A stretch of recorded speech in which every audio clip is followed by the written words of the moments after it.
weapon switching is on its way to Infinite Galaxy? Wait. You're saying I can switch the type of the weapons on my warships? Stick around in this video for the breakdown of how exactly this might impact gameplay, which is a big deal. And also, man, I'm going to spin the Syracuse lucky wheel. So let's freaking go.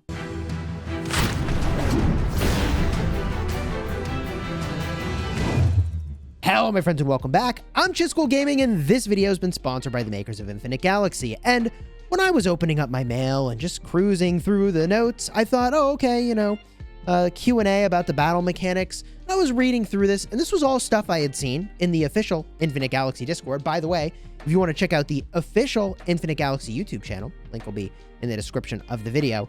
And then I got down to the bottom of this note, and it says, at the same time, we are notifying you about a follow-up optimization, Warship Weapon Type Switching. Hello. This feature is anticipated to be made available in March. After being available, commanders can freely switch the weapon types of the frigates, destroyers, and cruisers, so you can select even better matches for your flagships, outfitting, and more. Whoa. Okay. So this raises a lot of questions for me, and is so important to talk about. First of all, how exactly is this going to work? This is a great teaser.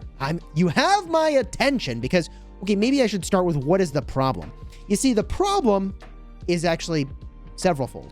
First of all, you have outfitting that benefits a specific weapon type.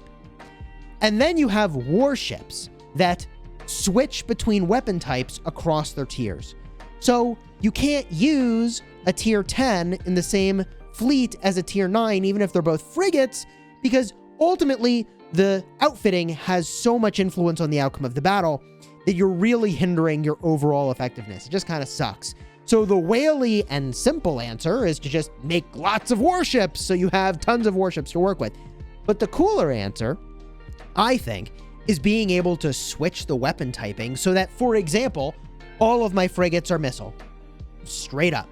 Now, that might not be the best choice. In fact, if we just get a quick look, okay, at weapon typing, we know that frigates counter cruisers, counters destroyers, counters frigates, but then the weapons themselves do different properties. So missiles do extra damage to shields. So there could be a combination of flagships and warships where you really want to knock down the shields with your warships and your flagships do, other damage to like the hit points. I don't know. Lasers are bad against shields, but ignore armor. Man, have I been doing that backwards? Nope. The light beam does extra damage to shields. Okay.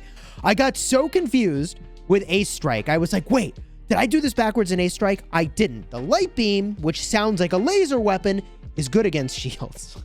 But the laser, which is not to be confused with the light beam, is actually bad against shields, but ignores armor. Okay, so you get the idea. Like, is there some combination that's really cool? Or should I be making, probably not a mixed fleet because of the way the outfitting works. So those are a couple things that I'm thinking about. And when they say you can switch the typing, does that mean that all of my T9s I could make to be kinetic?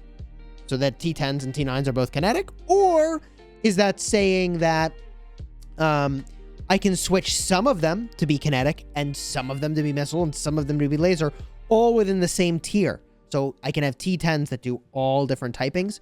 I don't know. At the end of the day, what you ultimately want is to match your warships to your outfitting.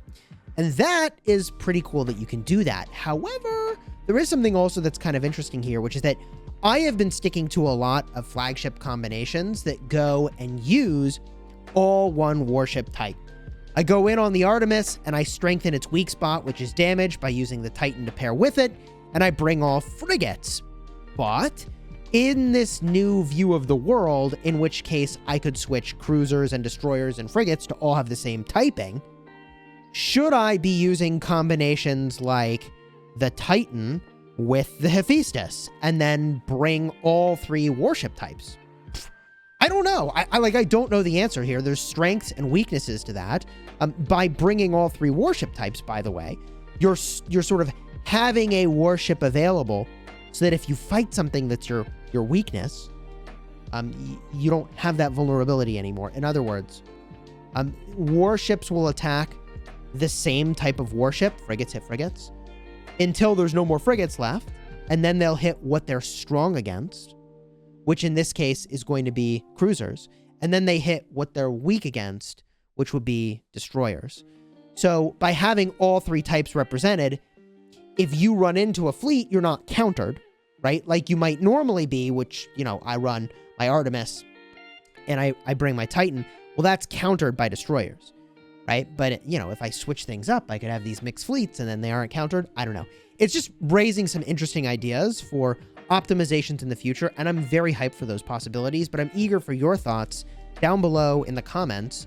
What do you think about the weapon type swapping and the possibilities? And I freaked out when I saw that little battle indicator because I was like, oh God, where am I fighting? And then I realized that I had rallied the simulation center and everything is fine. This is going to be fine.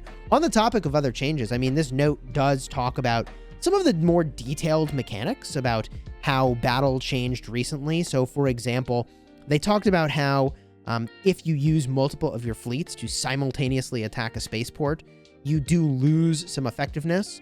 And so they show that the debuff for that is 10%, 20%, 25%, and 30% for the debuff to fleet strength, which is interesting. So now you can go all in on a player, but you do take a debuff for doing so. And during spaceport battles, all defender fleets enjoy the bonuses of the commander with the strongest flagship in the defense queue in real time. Ooh, boy.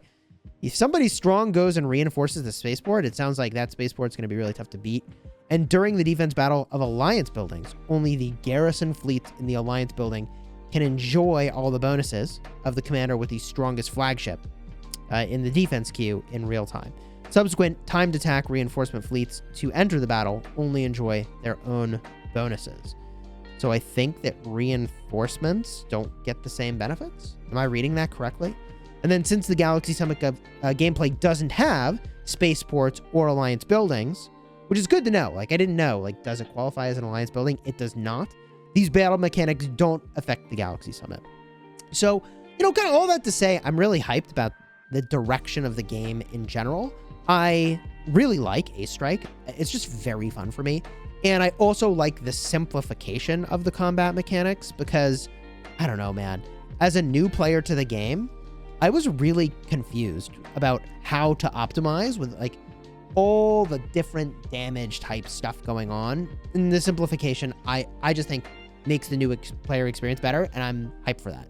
But, again, your thoughts in the comments. Let's spin the lucky wheel, shall we? The lucky wheel for the Poseidon.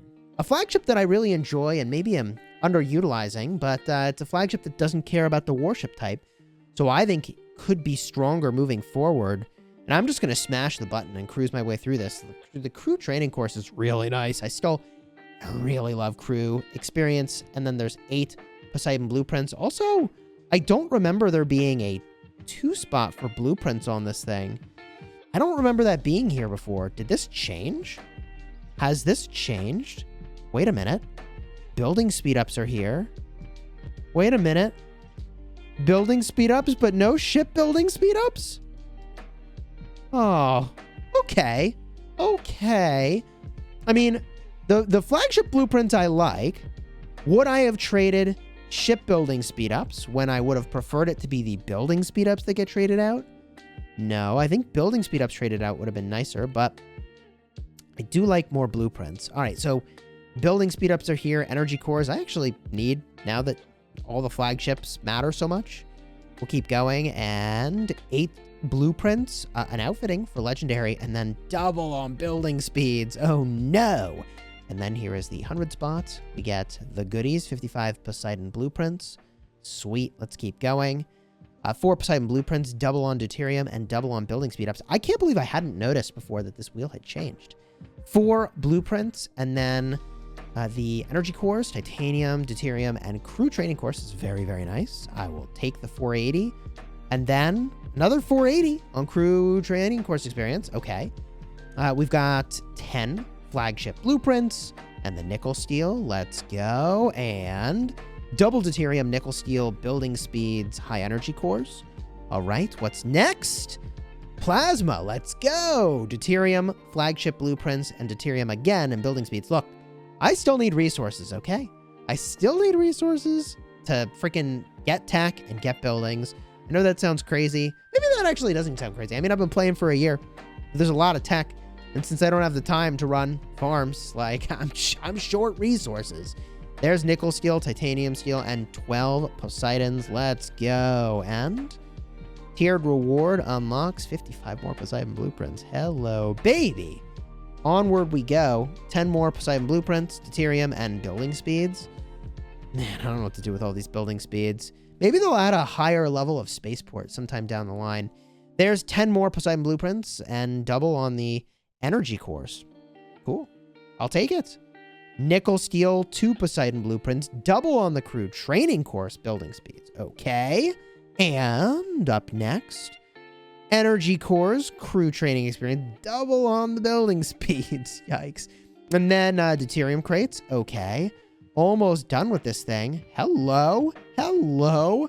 18 Poseidon blueprints, including a 10 spot. Oh, let's get the kids cheering for that one. Let's go. And then the deuterium crate. All right.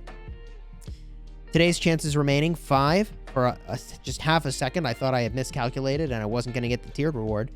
There is 12 Poseidon blueprints, nickel steel building speeds, and claim the tiered reward. Let's go. Boom. 55 Poseidon blueprints. There it is, everybody. If you enjoyed this video, throw a like on here. Consider subscribing. If you're looking for information on the Ace Strike, I did my first impressions very recently. I'll have a card up in the top. You can go check it out. And until next time, you have fun smashing your enemies. And if I didn't think about something that I should have for the implications of being able to change your warship weapon typing, definitely leave a comment and let me know. Take care, everybody.